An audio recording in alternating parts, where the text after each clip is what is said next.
আসসালামু আলাইকুম রাহমাতুল্লাহি বারাকাতুহু।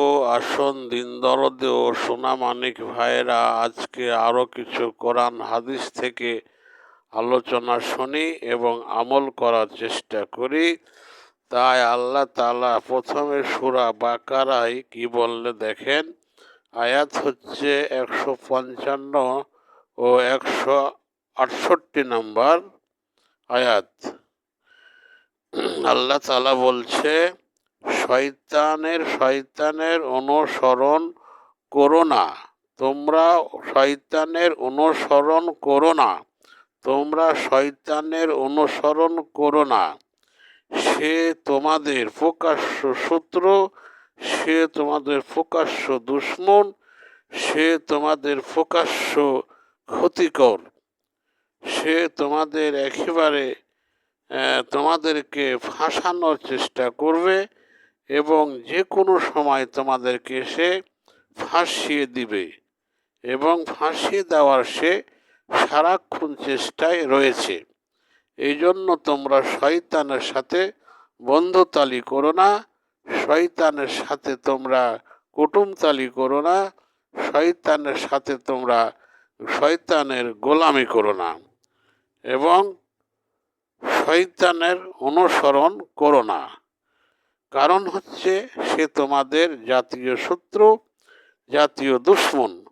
সে তোমাদের যে কোনো সময় ক্ষতি করে দিতে পারে বা ক্ষতি করে দিবে। এই জন্য শয়তান থেকে খুবই সাবধানে থাকতে হবে, খুবই সতর্ক থাকতে হবে, যাতে করে শয়তান আমাদের ক্ষতি করতে, মানুষের ক্ষতি করতে না পারে। সে চেষ্টা করতে হবে। দেখুন আরো সূরা বাকারায় কি বলছে। আয়াত হচ্ছে 176। যে ব্যক্তি ঈমান রাখে আল্লাহর প্রতি, যে ব্যক্তি ঈমান রাখে আল্লাহর প্রতি ও ঈমান রাখে কিয়ামতের প্রতি ও ঈমান রাখে ফেরেশতাদের প্রতি ও ঈমান রাখে আসমানি কিতাবের প্রতি ও ঈমান রাখে ও বিশ্বাস করে নবী রসুলের প্রতি। এই যারা এইগুলিকে বিশ্বাস করে বা এইগুলির ওপরে ঈমান রাখে বা অটল আছে, তারাই হচ্ছে প্রকৃতি মুমিন ও মুত্তাকিন। তারাই হচ্ছে আল্লাহর খাঁটি বান্দা। তারাই হচ্ছে শেষ নবী মুহাম্মদ রাসূলুল্লাহ সাল্লাল্লাহু আলাইহি সাল্লামের প্রিয় উম্মাত। এজন্য আমরা এগুলিকে যেন অন্তরে বিশ্বাস করি। শুধু মনে নয়, মনে অন্তরে বিশ্বাস করতে হবে এবং খুব গাঢ় আকারে এবং খুব ঈমানের জোরালো অবস্থায় থাকতে হবে এবং সহিভাবে বিশ্বাস করতে হবে। তবে তো পুরাপুরি মুমিন হওয়া যাবে। আরো দেখুন আল্লাহ তাআলা কি বলছে। সূরা বাকারা 123 নম্বর আয়াত। কিয়ামতের দিন, কিয়ামতের দিন, কিয়ামতের দিন কেউ কারো হবে না। কিয়ামতের দিন এমন একটি দিন, ভয়াবহ দিন, কঠিন দিন।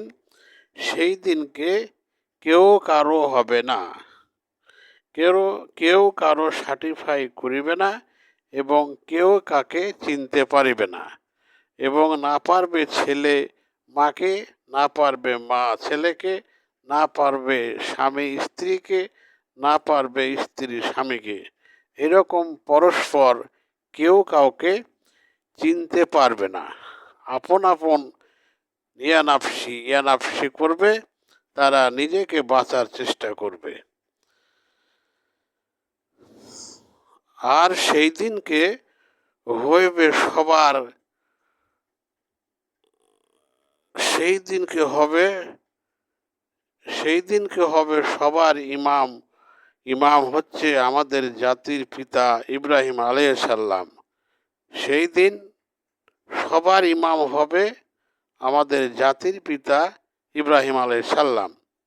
এবং আমরা সাবধান হই, যেহেতু কিয়ামতে কেউ কাউকে পরিচয় দিবে না, কেউ কাউকে হেল্প করবে না, সহযোগিতা করবে না। তাই এখন থেকে আমরা সাবধান ও সতর্ক হয়ে যাই। আসুন আল্লাহ তাআলার কাছে আমরা পানা চাই। আসসালামু আলাইকুম ওয়া রাহমাতুল্লাহি ওয়া বারাকাতুহু।